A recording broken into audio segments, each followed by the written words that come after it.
In today's tutorial, I'm going to show you how to install the Internet Information Service on your Windows 10 laptop, tablet, or desktop computer. So this should hopefully be a pretty straightforward process here, guys. And without further ado, let's go ahead and jump right into it. So all you have to do is open up the search menu, search for term Windows features, on or off. Go ahead and open that up.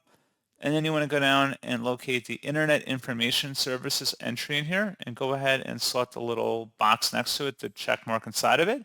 You have to expand it to then also select the server too. And then you would select OK to begin installing that.